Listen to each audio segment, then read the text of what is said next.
Oh, hi everyone! Medyo naantala po kanina yung ating broadcast. Thank you for your patience. Dahil ngayong gabi, for sure, it will be worth your time to be here, to watch this broadcast. Pasensya na po, nagkaroon tayo ng konting technical difficulties kanina. For some reason, na-disconnect yung ibang mga networks natin. And so I had to reconnect. So I'm just gonna give everyone a chance to jump in. Please do jump in. We are broadcasting in a few different platforms. And siguro po nakita nyo na yung post kanina ni Doc Grace. So are you excited? Tingnan ninyo po. Ayan. I run on ketones. Yes. So palabas na ang ating merch, yung atin pong shirts for our community. Naka-post na po yung mga napakagagandang photos ng low carb team na based sa Philippines. So yun po yung team ni Doc Grace. So pakiabangan lang po, but certainly this is available for now currently North America, so US, Canada, and of course the Philippines. Yung ibang ano po areas, kung nasa ibang parts kayo ng world, standby. Tingnan natin po yung magiging logistics ng ating ano po, deliveries. For now, the shirts are going to be available in US, Canada, and then yung Philippines po for sure.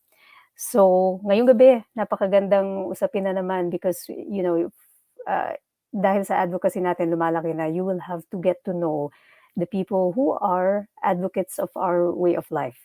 Tonight, we are going to entertain questions as well. So just to give you a bit of a background ng guest natin, hello nga pala sa mga nanonood sa sarili kong platform. So this is the Level Up with Dr. Iris platform. Ito pong broadcast na ito, we normally talk about business, mga ganun po, ano, and online, businesses and all that. But tonight, ang gagawin natin, we are going to talk about Level Up Health. So ito yung Level Up Health broadcast natin. Dalawa kasi lagi yan, health and wealth. So I am helping you to level up in those two aspects. So ngayong gabi, specifically Level Up Health tayo. Kaya ang pag-uusapan natin, low carb and fasting. Bakit po? Kung bagong-bago lang sa channel na ito, lalo na yung mga sa low carb content, bakit pinag-uusapan natin ito? Because this is one of the most effective natural strategies that you can do para ma-optimize ang health ninyo. Kung meron na kayong mga lifestyle-related medical conditions, ano-ano nga ba yung mga yan? Diabetes, high blood pressure, high cholesterol, fatty liver, mataas ang uric acid, medyo mataas ang timbang. So obesity, abdominal obesity, lalo na yung gusto mga magpaliit ng kanilang bilbil, salbabida, tiyan. So this lifestyle is not just pang labas po, this is more kind of lifestyle na makaka-reverse ng inyong mga medical conditions related to lifestyle choices. Okay, so we're just being very clear about that. This is for lifestyle-related medical conditions. So this is why it's important to listen to this broadcast. Kung nandito kayo because, gusto ninyo na maging sexy, that's also okay. Minsan yan ang panimula eh. Minsan, gusto lang natin, of course, the visual. Visual changes can inspire us and that's also okay. However, in the long run, ang magagawa nito for you is napakarami po. Unang-una yun nga, reversal ng mga medical conditions. Ikalawa, really good energy. Kung kayo ang, for example, ilaw ng tahanan or kayo naman ang breadwinner ng pamilya, the energy that you will get from this once kayo ay mag-transition into fat burning na posibleng mangyari kung kayo ay low carber, it's really good. And of course, the effect on longevity. Yung ating pagtanda, tayo ay highly functional dahil we are using the right fuel. And so this is why it's important to do this way of life. This is just a quick intro doon sa mga baguhan sa ating way of life para lang po maintindihan ninyo bakit pinupush namin ito. So ang ating special guest tonight, ito na po siya. So our special guest, isa sa mga advocates po natin. So this is Coach Ann Casha. And here you will see her transformation. So galing po siya sa high carb lifestyle taong 2019. So hindi pa man nag-start yung pandemic. Yan po yung picture ni Coach Ann. Ito na po siya ngayon. And later, ipapakita natin yung kanyang different pages, yung kanyang Facebook account dahil I think she is based in Cebu, para po doon sa ating mga gusto magpa-coach later on. And again, ito yung kanyang transformation. So let me bring her on and we will start our broadcast. Hello, Coach Anne. How are you this evening? Hi, Magandang gabi Doc. sa'yo. Good Hi. evening. Good day there, good, Doc Irish. Oo, Hello, and hi everyone. maagang-maaga. Yes, Yes, welcome. ug sa mga Cebuanos ug sa mga Bisaya nga nag-watch karon. Yes, nice. So, naka-base po si Coach Ann sa Cebu.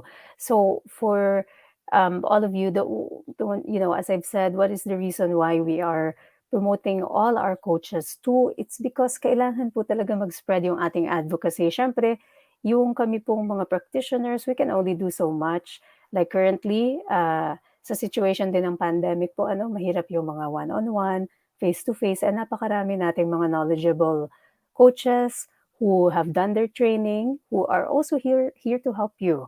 So the more, the merrier po. We're always advocating for talagang getting resources, iba't ibang resources from different channels para po matulungan kayo sa journey ninyo. Kasi you never know which one will resonate with you. Ano po. So si Coach Ann is actually one of, isa siya sa mga pioneer na graduates ng training program ni Dr. Grace. So, yeah, so Coach Ann, pag-usapan natin yung journey mo. And just so people can understand bakit inadapt mo itong lifestyle na ito. So, tell us a bit of your background and paano ka nakarating dito na ngayon ay advocate ka na. All right. Thank you, Doc. Um, at first, I was actually I started actually the keto genic diet. So, before I really went into a low carb, kasi yung keto at saka low carb, the same naman talaga sila. They are both low carb, but different lang sila in terms of the amount of carbohydrates, right? So, year 2019, I started a ketogenic diet, but I did not understand what uh, how it works really. So it was really more on I just want to lose weight. That's all, and I don't have any idea that there is healing behind it. So when I reached my goal, when I did the ketogenic diet, um, so I I I was very happy about it. But then pandemic came, and that was last year, March. Then I started to gain my weight back again because I started eating high carb. Because in the first place, I did not understand what keto diet means. And so when I realized that I was already gaining back my weight, so I was really conscious about it, and I don't want to gain back my weight anymore. So I start to research in Facebook about health and wellness, and then I bumped into low carb and feasting community and Life Without Rice. That's where, and also the page of Doc Pi or Doc P, should I say? And that's those three pages or a group in Facebook. So and then I started to really get curious about the community and what they're talking about, and then what this low carb means. So I don't really have any idea what really low carb is all about. I even don't have a knowledge um, about carbohydrates. So what I just knew is that when you eat like healthy foods like cereals, oatmeal, vegetables, you are already healthy. So that's how I think about health. So when I started to hear about Doctora, and she has a lot of live FB, like I cannot recall how many times that's in a week. So I got really curious. I got very excited to see her doing the FB session, and so that's where I fell in love with the idea about it, and then I applied the lifestyle. So that's when I started to understand what low carb is, and also I realized that I already have some health issues pala along with my with I mean already have health issues that I really didn't know. Um, so it's like the kind of headache that I always feel every day, and it keeps on like it's a nonstop thing, especially when I get back to work. Um, that headache is kind of severe that I could no longer uh, take it anymore. Like I have to take a break. I have to take a leave just to get a rest. So yeah, so I did a low carb lifestyle. I I was seriously doing it, and I fell in love with the idea, and start to understand slowly the process, and started to also benefit about the kind of lifestyle that I was already practicing, and also the fasting. So I was really amazed how it really changed my way of the way how I look at food, and the way how I really the overall health.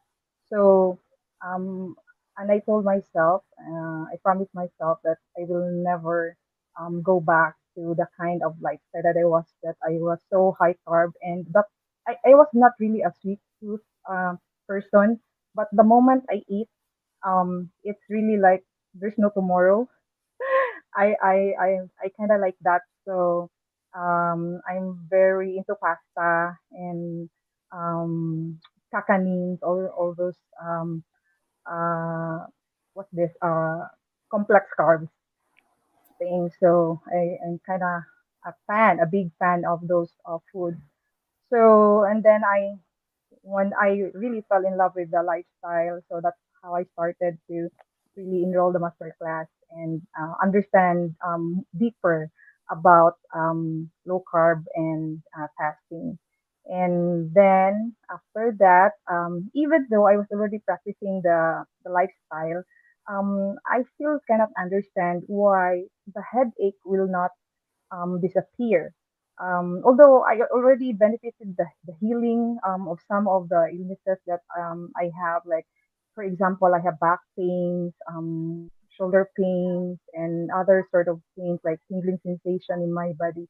But just this one thing that it will not really disappear. That headache.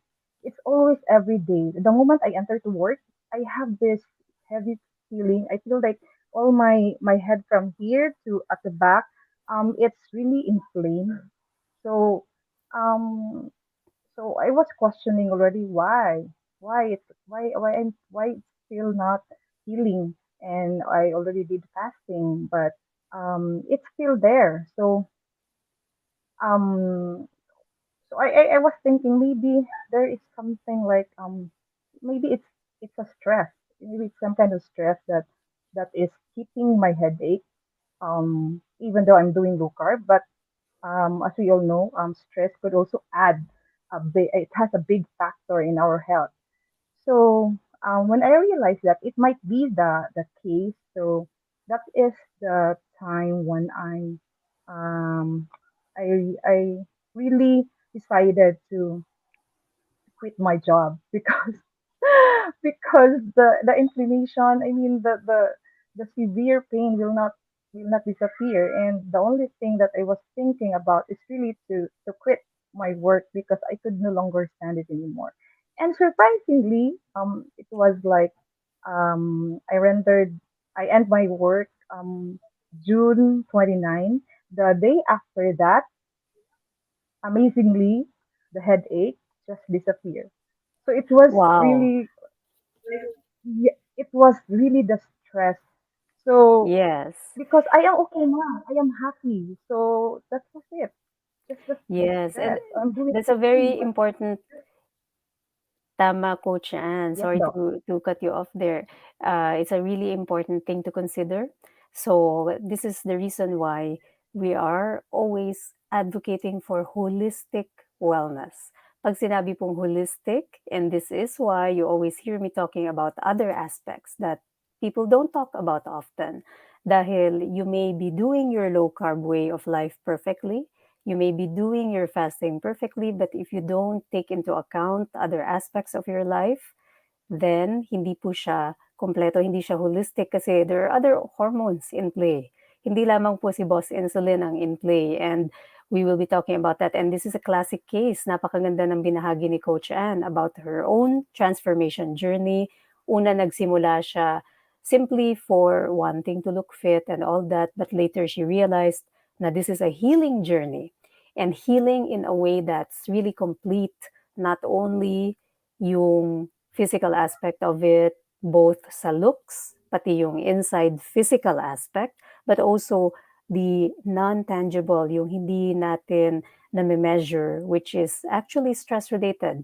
And this is one of the things na lagi nating sinasabi sa mga communities. Kung hindi pa pala kayo nag-join sa mga communities, my own particular community, doon sa mga nagpo-follow sa akin sa aking wealth page, meron din tayong health page po. Laging tatandaan yung akin dyan ng mga beloved entrepreneurs, lagi pong tatandaan kung wala tayong good health, mahirap lumikha ng wealth.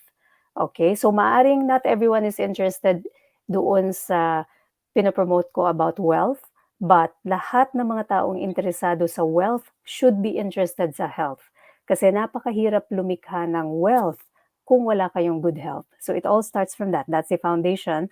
So kung hindi pa kayo miyembro noon, please join us. So ayan, yung low carb fasting, holistic wellness, marami ding ibang grupo. I always promote the other platforms too, kasi bawat tao, iba't ibang personality, baka iba rin yung mag-benefit kayo from other platforms too, kasi iba-iba ang personality ng bawat platform. So nandyan yung Life Without Rice, low carb fasting feasting, andyan yung LCIF ni Coach Dave Aguila, nandyan yung Dietary Philippines ni Eileen, One Keto Society, Tito J. So lahat po yan, join kayo dyan.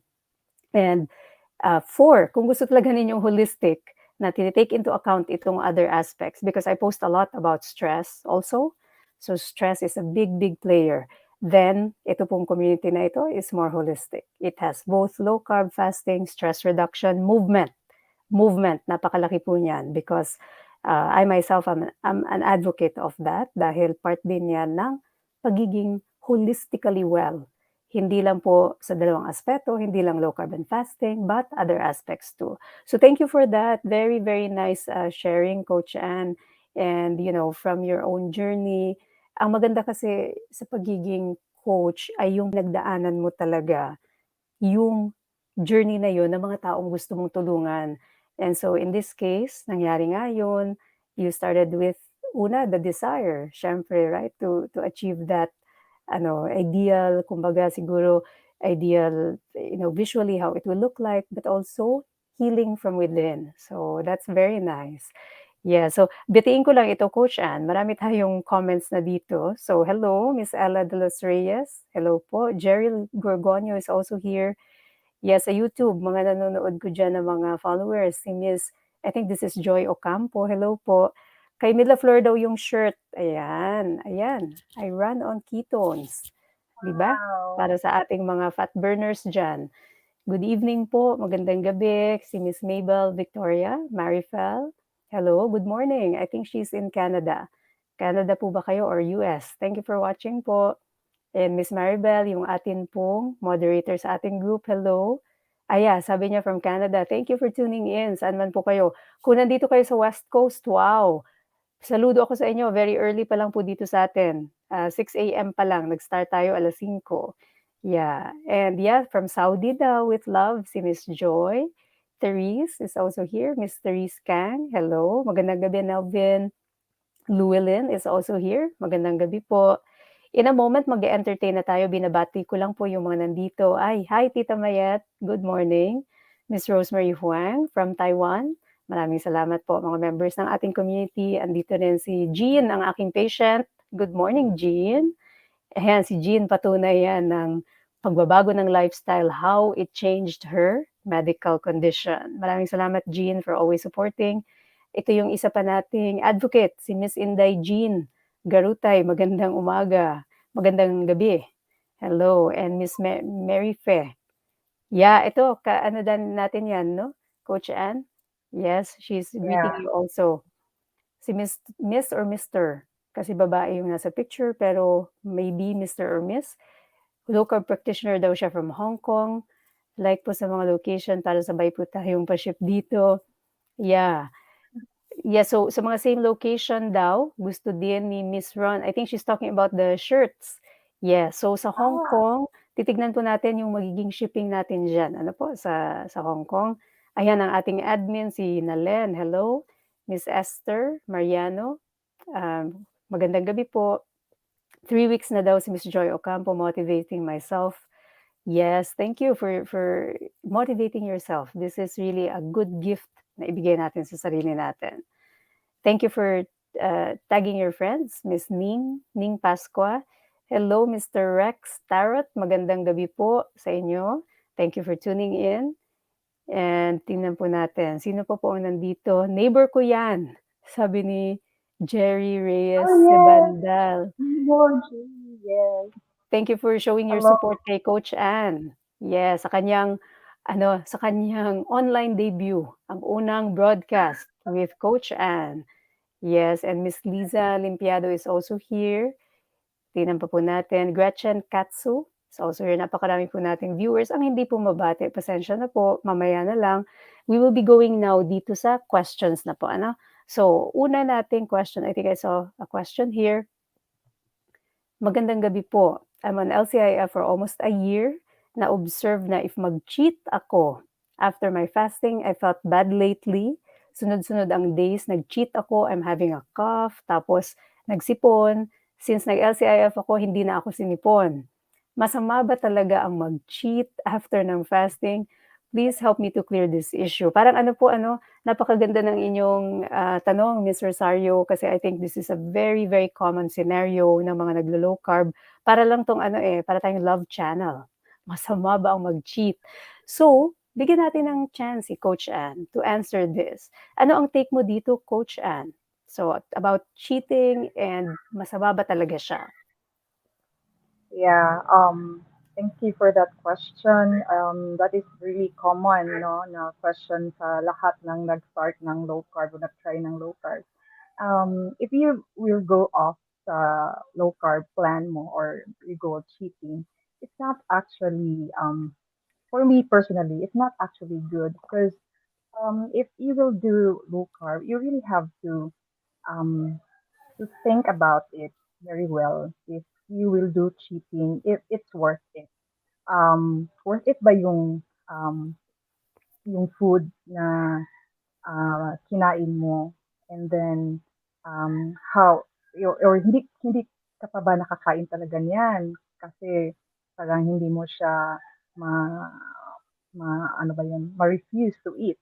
So if you do cheating, you are also um, jeopardizing your health. Because meron kasing effect talaga yan if you will do the high carb, do eating high carb again. So it's like you will have this, you will shoot up your sugar. And once you shoot that up, um, you will feel like parang may reactive hypoglycemia ba yun? So something like that. Um, so hindi siya maganda. Naranasan ko actually yung cheating. When I started my low carb journey, I didn't have any coach, so it was a DIY process, and I cheat. And what happened was nanginginig talaga yung katawan ko because I really don't know what to do. So it was such a mistake talaga na ginawa ko siya and tapos ano din yung ketosis ko, nag-stop din yung ketosis ko. Sayang yung days of fasting tapos sa isang ano lang, cheat lang nawala siya lahat ng benefits. So it's not really good to go off with your low carb plan. So um, think about it lang if it's worth it. Um, like hindi mo pa ba talaga yan natikman ever? So if that's your answer, then yeah, you can go with it. But you have to go back. But I'm not really encouraging you to do it because it might give you or might double your cravings afterwards. So it's not advisable for me personally. So you just have to stick with the plan to stick being a low to, I mean to eat low carb foods for your health. Uh, just just commit yourself to it. It's for your own good, and no one can benefit it but it's you. So yes, that's it. Dog. Okay, thank you for that, Coach Anne. So, cheating, okay, so there are a few ways to go about it, and salamat sa iyong napakagandang answer. Theoretically, ang pinakamaganda talagang gawin is to continue with your lifestyle.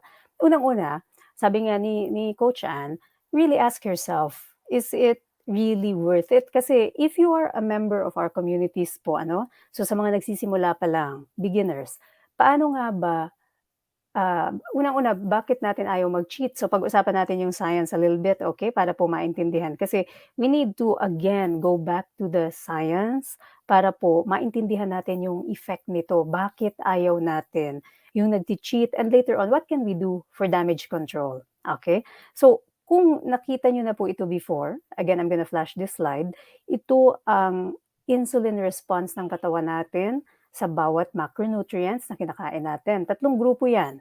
Tatlong grupo ang macronutrients. Nandyan ang, so if you remember, proteins, carbohydrate, and fat. Lahat yan nagsistimulate ng insulin but in varying degrees. Gaano ka-varying yung degree? Ito po siya. So, pagka kumain kayo ng carbs, yun yung pinakamataas na spike ng insulin. And then you have here protein. Protein yung dyan sa middle, and pinakababa is yung fat. So ngayon, bakit yan importante? Well, insulin is the main hormone po that regulates yung fat storage natin. However, insulin also has effects doon sa immediate response pagdating ng stimulation ng mga macronutrients. And yung immediate response ni insulin, unfortunately, can give you all the rapid na mga side effects na nafe-feel ninyo. So what am I talking about here? Imagine, kayo ay low carber na for a while. Kahit sabihin pa natin 1 week pa lang yan. Siyempre yung body nyo, slowly na yan nag-a-adjust Slowly na nag-a-adjust na yan. And specifically, if you already have really low insulin stimulation, tapos pa, ang pinakamatindi pa nito is yung mga talagang fat adapted na, tapos biglang nakaisip mag-cheat day, ano mangyayari? Imagine your body is so very sensitive to insulin, right? Dahil hindi na siya ganun kadalas na stimulate yung inyong insulin level. So ngayon, yung levels nyo are really low. Ngayon, bigla kang mag-cheat at mag-high carb ka. Yung spike na yan will over-exaggerate. So, yung dati-rate, kasi nagiging very insulin sensitive ka kapag pag low carber ka na. Right? Yung katawan mo, hindi na siya ganun kasanay na may insulin. So, nagiging sensitive ka na sa effect ni insulin. Ngayon, bigla kang, let's say, uminom ka ng orange juice. Hindi pa yung yung talagang orange juice na purong-puro na pag inom mo pa lang or kumain ka ng candy or chocolate, whatever that is na nag-cheat, that you cheated with. Specifically yung mga, yung mga empty calorie type ng high carb na talagang biglaan ang release ng sugar. What will happen to that insulin? Napaka-insulin sensitive mo na dahil low carber ka, bigla mong in-overshoot yung insulin mo. So the side effects will be, yung sinasabi kanina ni Coach Ann, you can go into a reactive hypoglycemia. Sobrang taas ng insulin mo. Ano bang effect ni insulin? Pinapababa niya yung asukal sa dugo. So ano mangyayari kapag ganon? Pag super taas yung para mong sinupercharge yung insulin levels mo, then babagsak yung sugar sa katawan ng mabilisan agad-agad. Then you will get all the classic symptoms. Nanginginig ka, you feel so bad, nahihilo ka, baka mahirapan ka pa huminga, sumakit yung tiyan mo. All these things are from the reactive hypoglycemia. So that's one. Hindi lang po yan ha, marami yan. So that's one. And that's the most obvious and that's the most common reason why people feel bad. Kasi ito yung physical. On a deeper level, merong effect din yan. And this is all the inflammation effect of sugar which takes a while. So ayon sa mga research po, it takes a while. So once ang sistema ng katawan mo is sanay na nawala masyadong sugar, tapos bigla mong flinad ng sugar, it will create this inflammation effect sa mga ugat. You know, this is at a micro level po, ano? So, and it takes a while to get out of that highly inflammatory state. So, two ways po, ano? Isang very physical, very immediate reaction, isang longer term reaction because it takes quite a few days. And ang ikatlo, ano po yung ikatlo? It will trigger again the cravings na bumalik sa high carb lifestyle. Bakit po? Remember, itong effect na ito, so I'm just gonna show you itong isa pang slide. I have all these slides here, pang ready lang dahil minsan na pag-uusapan. So, um, ito, actually, this is a fasting slide. Pero, you know, when you are doing low carb lifestyle po, parang mimic po siya, ano. So, imagine, teka, mas magandang ano siguro ito. Balikan natin yung isa nating slide kasi more specific ito for, yan. So, imagine niyo po ano, yung half-life. Tingnan niyo sa baba, it's in the unit of time. Time, tingnan niyo po ano. So, itong sugar spike that happens from high carb meals, so if you look at the time below, ang kanyang sudden na pagbagsak, yung bigla ang bagsak ng kanyang itong downslope, yeah, we're looking at the highest ano po nito ha, yung itong carbohydrate effect. So look at it, it goes down to around, sabihin na natin, 180 minutes. So 180 minutes, ilan po yun?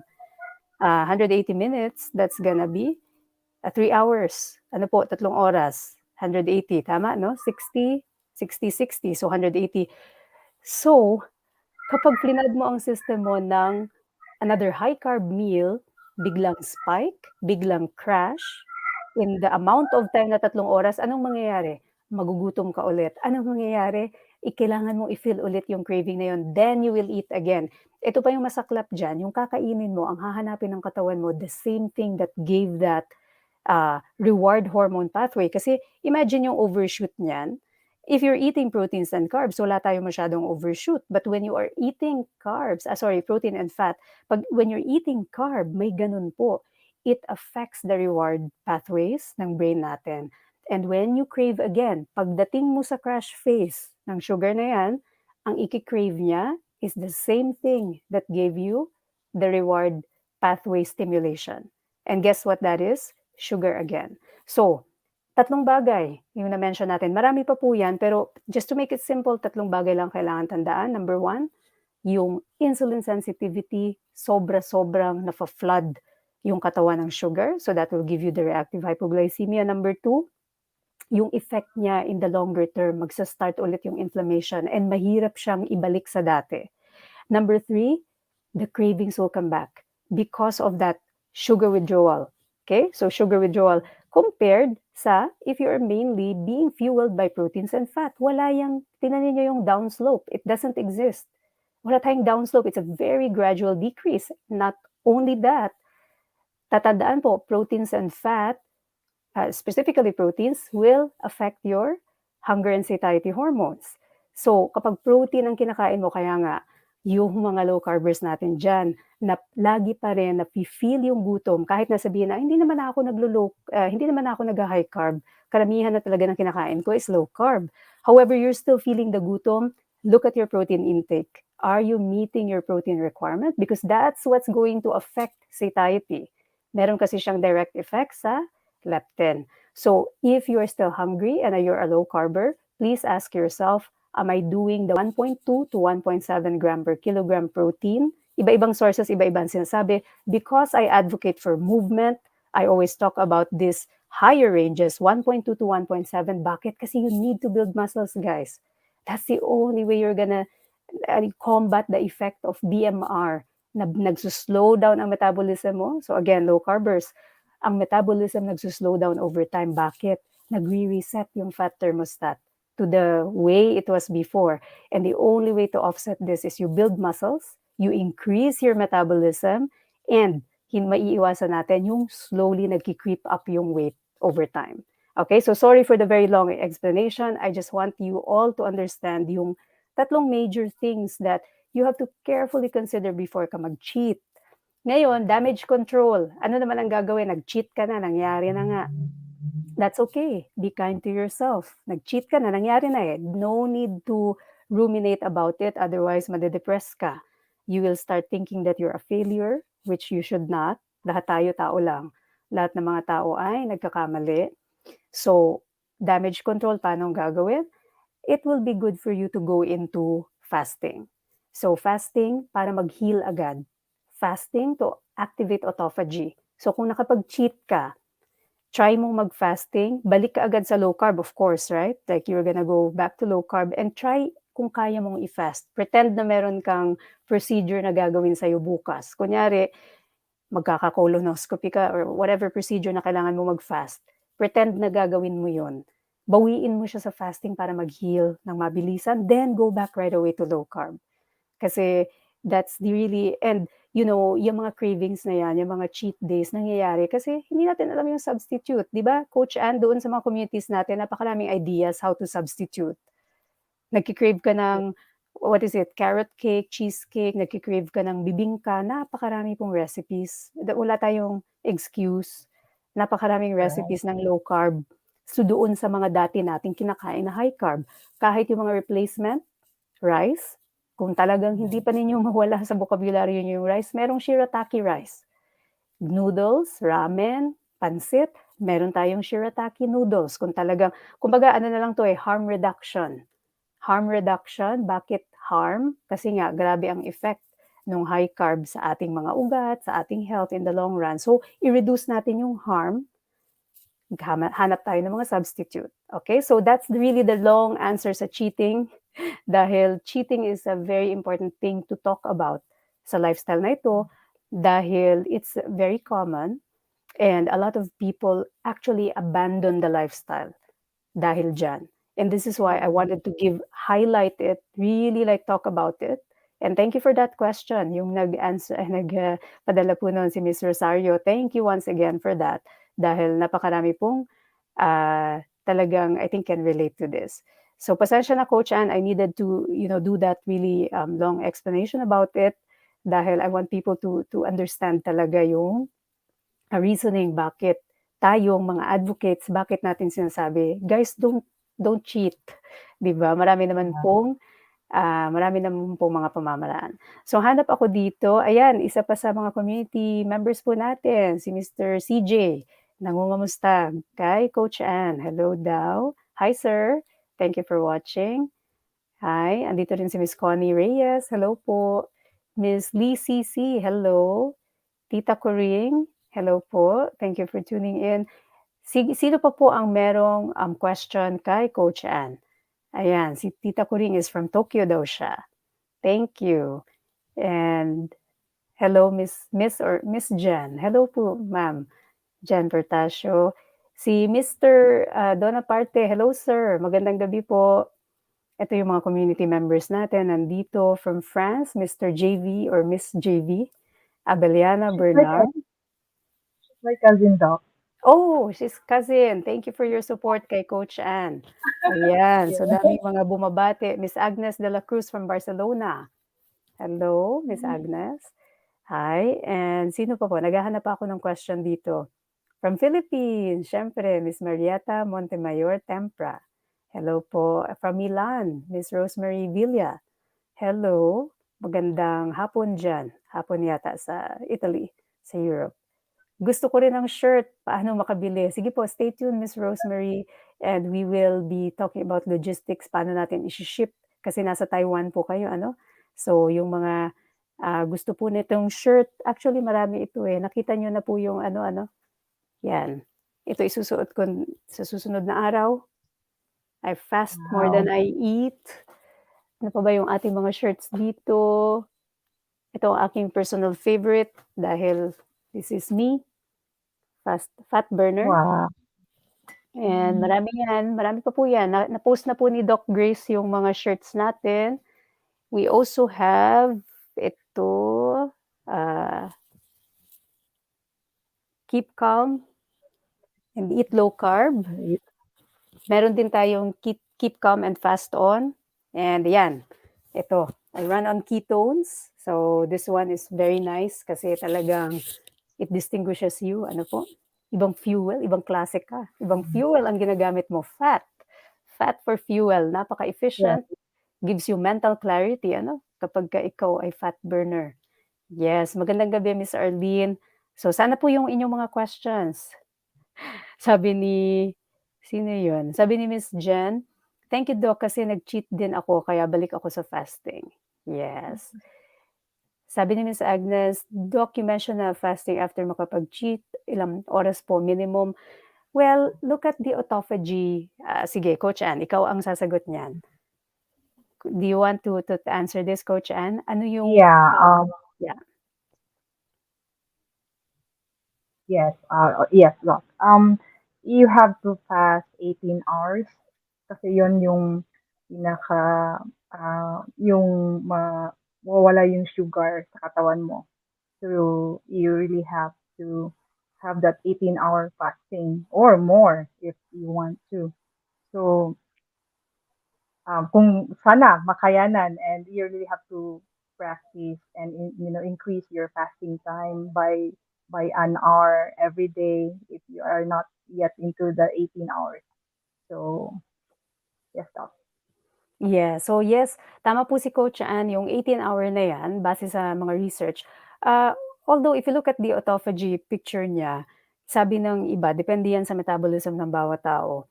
Around 14 hours mag-start na si autophagy. Pero yung sinabi ni Coach Ann, very important yun kasi yun yung insulin part. So 18 hours talaga before your insulin really gets that low. Remember, ang tinatry mo i-reverse dito is yung sudden shoot niya, no? Up spike, and then dadahan-dahanin siyang bababa.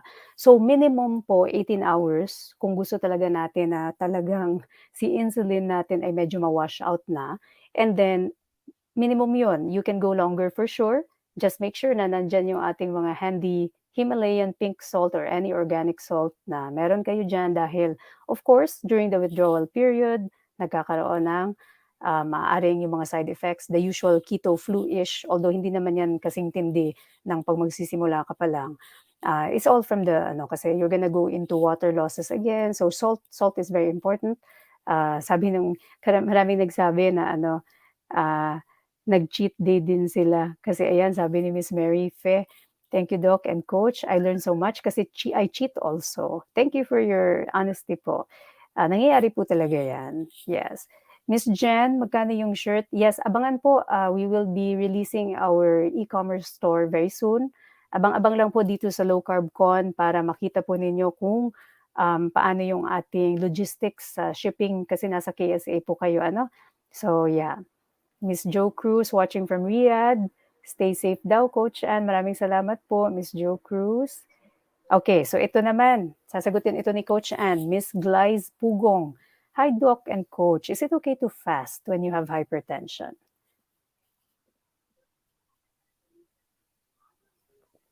All right.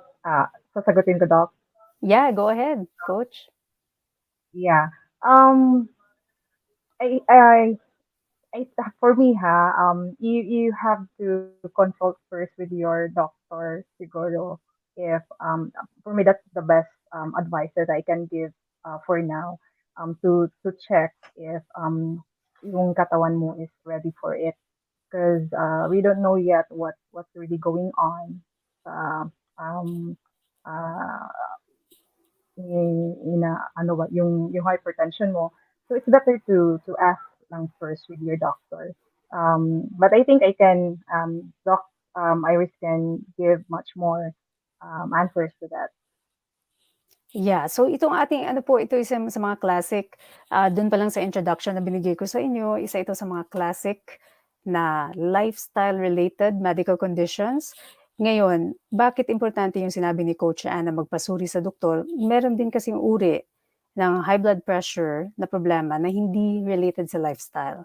So there are other causes that are not lifestyle related.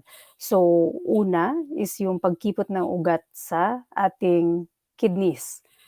Yan ay hindi yan lifestyle related. Maybe some people are born with yung ano na yun, disorder na yun. Ikalawa is certain tumors. So for example, pheochromocytoma, that is not related to your lifestyle. Maaring magkaroon ka niyan and magpupush yan ng high blood pressure mo super taas. So this is the importance of bakit tayo nagpapatingin sa doktor. Karamihan, huge majority of cases ng high blood pressure still related talaga yan sa lifestyle. Yan yung pinaka, ano talaga niyan, majority, pero not all. Kaya, baseline blood work, baseline assessment ng doctor, very important, bago magpatingin sa mga coaches natin. Ang mga coaches naman natin, especially yung mga well-trained talaga, they will recommend for you to touch base with your doctor first, get the clearance, kunin yung mga laboratories, do the physical assessment if possible. Marami tayong low carb practitioner doctors. So, nandyan po sila Doc Fee, Doc Mike. Si Doc Grace, she's not currently taking any new patients, pero meron siyang masterclass, so pakitingnan din yun. Si Doc Suzette, follow niyo po siya sa page din niya. Andyan din po si Doc Brian for pediatrics. Andyan din si Doc Lisel. I think Doc Lisel is taking new patients po. So, kailangan nating i-publish yung mga doctors na nagtitake ng patients na nasa Philippines. Ako personally, hindi po ako nagtitake ng new patients. Also, I'm in Canada. Ang license ko is Canadian, and even here, I cannot take new patients. Meron din akong program. Kung gusto ninyo yung wellness program ko, you can also look up yung mga ganon po. So, kailangan meron tayong clearance kasi we have to know, is this an organic cause that's not related to lifestyle? Baka nag-low carb at fasting ka, low carb fasting yung pala tumor, right? So this is why you need to still go to your doctor, okay? And then yung doctor will then hopefully coordinate with the coach, and that's the most ideal scenario. Pero very important, always get that baseline po, okay? So ito, paano po ang may maintenance po, Doc? Okay lang ba mag-fast 18 hours? So ito, ako nasasagot nito, Coach Ann. Depende sa maintenance, depende sa para kung anong sakit yan. May mga gamot na pwedeng inumin kahit ikaw ay nag-fasting. May mga gamot na pwede mo lang antayin yung eating time mo po. Eating time, pwede naman doon inumin yung gamot. Certainly, kung kayo ay naka-insulin, kailangan ng patnubay ng doktor kasi yung insulin, ina-adjust po yan. It's quite dangerous kung diabetic kayo, nag-i-insulin, tapos biglang magfa-fasting nang walang patnubay ng doktor, maaring ikamatay. So, very important po ang pagkukonsulta sa doktor again regarding yung mga gamot. Hindi lahat ng doctors obviously practice low carb. So, dito tayo magkakaroon ng issue. Kaya nga, we advocate na sana nga dumami yung ating mga fellow doctor practitioners kasi talagang kailangan na ng guidance. Kasi yung iba will even tell you na mag-stop ka na mag-low carb, which is unfortunate. Yun lang kasi hindi nila alam paano i-adjust yung medications. Una-una, they don't believe in it.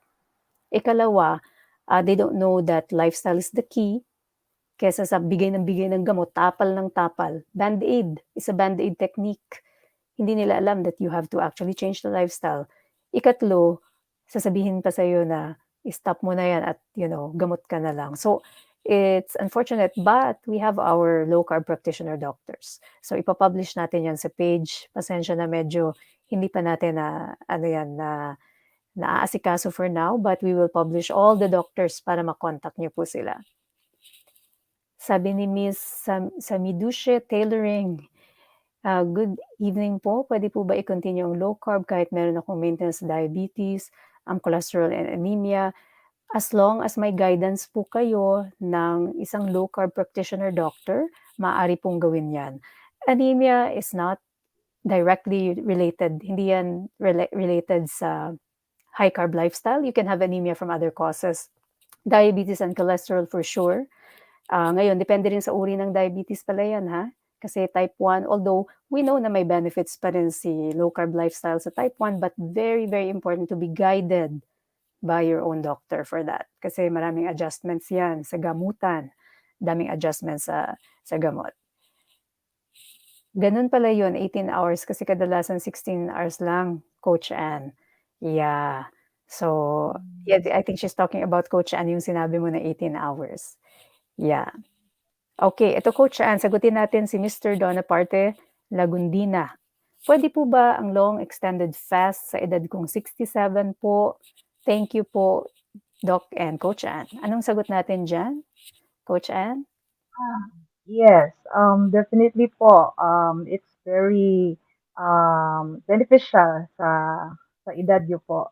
It's much much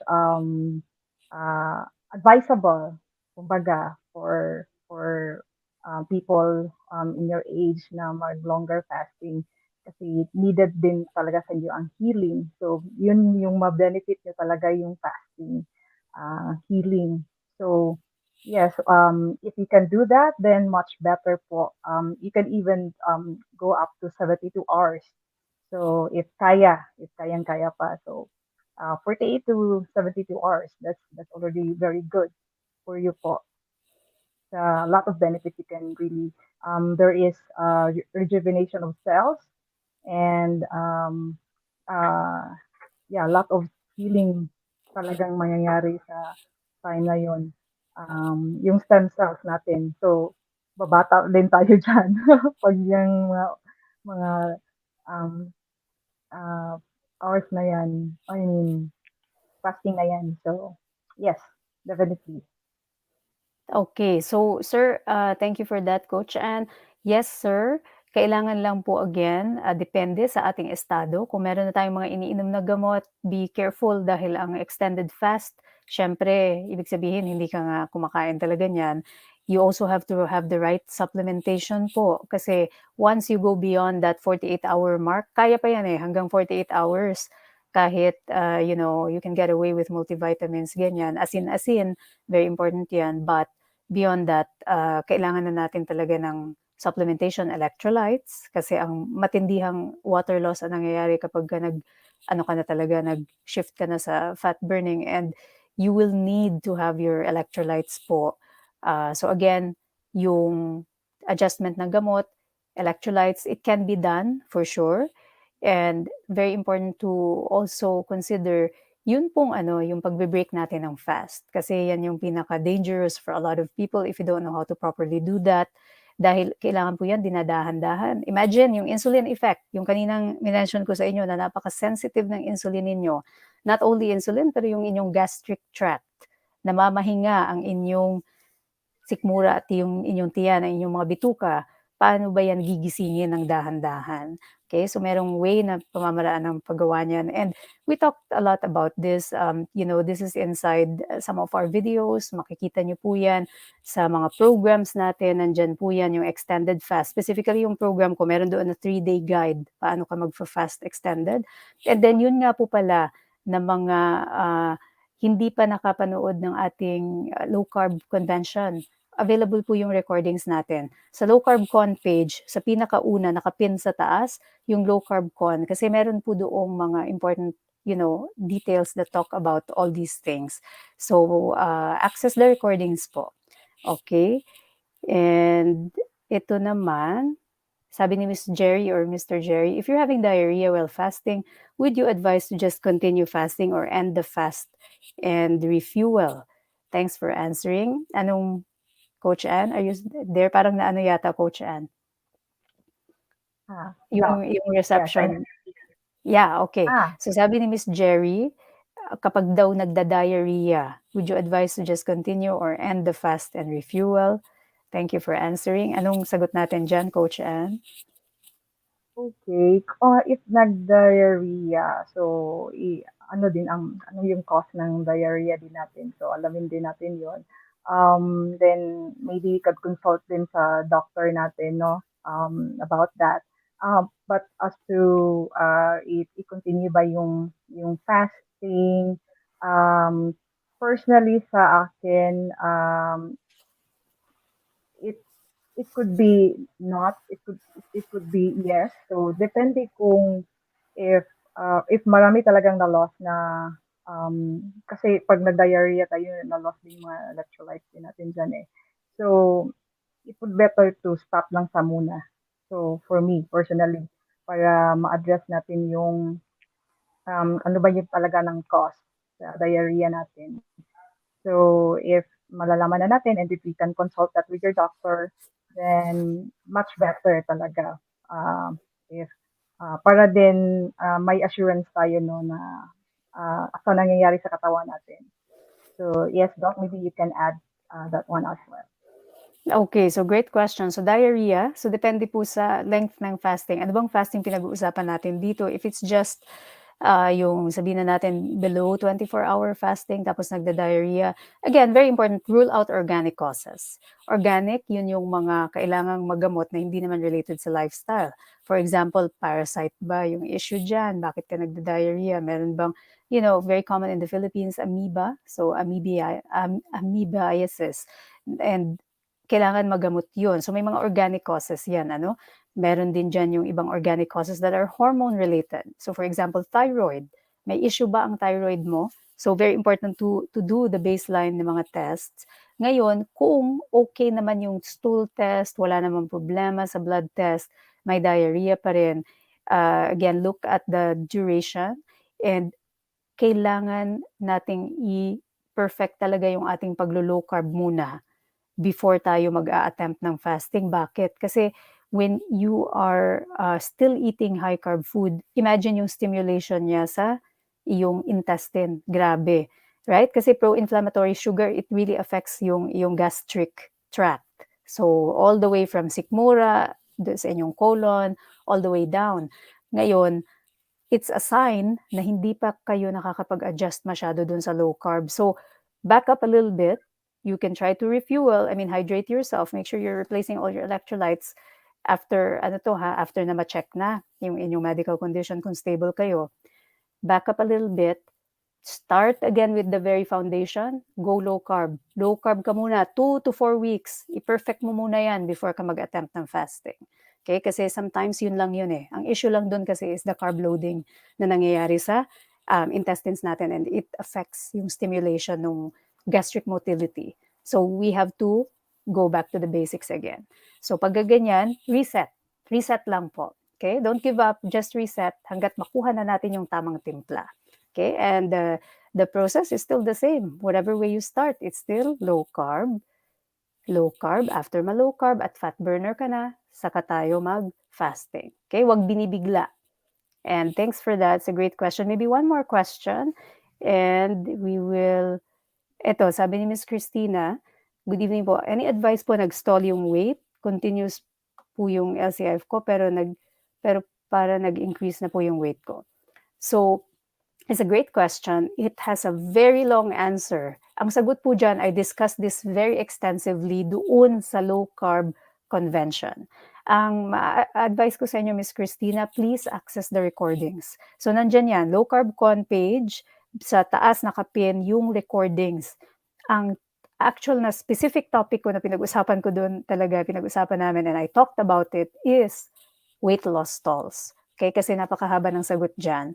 So, I encourage you po, really, para maintindihan itong maigi, pasensya na at medyo ako'y, malamig na kasi dito. So, kaya nagsisniffles ako.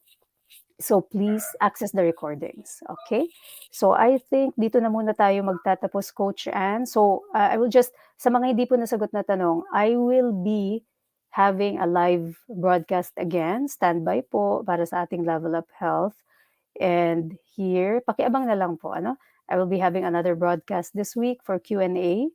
And papakita ko lang ulit yung, so si Coach Ann, she has a page. Coach Ann, ano nga ba yung iyong page, please? Ano yung pangalan ng page natin? Ito kasi, I think this is your personal Facebook account po, So what's your, Coach Ann, page mo?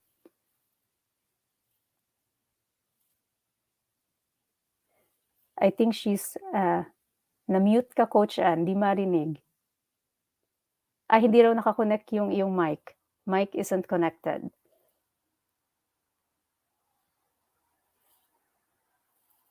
Wala, hindi marinig. Nawala yung kanyang mic. Anyway, i-link. No, wala. Wala. So, i-link na lang po natin yung kanyang page, ililink na lang natin dyan sa taas para you can also follow and support yung ating mga coaches. So, yeah, Coach Ann, I think wala eh. Wala kang mic. It says, it says your mic is not connected daw. All right. How about this, Ayan, Doc? ayan. Yes. Okay, sorry. Parang okay. So my page is 100% certified low carb coach. You can find that one in Facebook. So yes, and my personal page is Anne Abeliana Kasha. So I only have two. Oh, I actually have a YouTube channel as well, but I'm not going to tell it yet because I'm still a work in progress. So yes, and also Okay. yeah, Ito ba yun, Coach Ann? yes, Doc, that's it.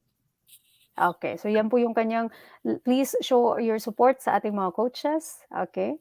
Ayan. So, and paano sila magko-contact sa'yo, Coach Ann? Is this, Yeah. Mhm. dito ba natin siya i-contact for now? Diyan ka muna nila i-contact? Yes, they can message me personally, or they can go to my page in Facebook. You can just send me a message there if you want to be coach, one on one. Yeah, one on one Yes. coach. Yeah, so one-on-one coaching po, yun po ang page ni Coach Ann. Nandun po yung kanyang mga contact details nandiyan sa baba. And again, we encourage you all, yung mga iba dyan na gusto na rin nila maging advocates, you are very much welcome to join our advocacy. So yung mga gusto maging coaches din dyan, please, let us know. Si Doc Grace has a coaching, meron siyang coaching program para tulungan ang mga coaches to launch their careers. And ako naman, I will help you to actually launch yung inyong coaching career. So magkakaroon ako ng broadcast again in the next few days doon naman sa training para how do you actually become a coach, right? So yung technicality, yung mga coaches dyan na nagko-coach na talaga na gustong talagang i-launch na yung kanilang business and hindi alam paano gawin yan, that's where I will help you. Okay, so join din kayo sa community ko, Level Up with Dr. Iris Wealth Group, kung saan ginagawa ko lahat ng free trainings. Like tomorrow, magsa-start na kami sa aming virtual assistant training para matulungan kayo na magkaroon ng pangkabuhayan. And soon, yung coach training naman. So all the coaches, gusto malaman paano nga ba ito gagawin online, I'll help you with that. But join our community, please. Okay, so yun lamang po. Sulat ko lang dito. So para sa mga interested din, so ito yung community natin na tumutulong doon sa pag-launch ng inyo pong mga coaching. Yan, ito yung community ko that helps coaches and anyone na may business na gusto talagang i-launch yung kanilang business online. This is where I teach you. Maraming teachings dyan. Lahat po yan libre. Wala pong bayad. Okay? So yun lamang po and we'll see you again soon. Thank you very much, Coach Ann, sa iyong presence. Maraming salamat sa pagpapa-unlock and please show the support kay Coach Ann. That's it for now. Bye for now, Thank you. everyone. Bye. Thank you, Doc. Thanks, everyone.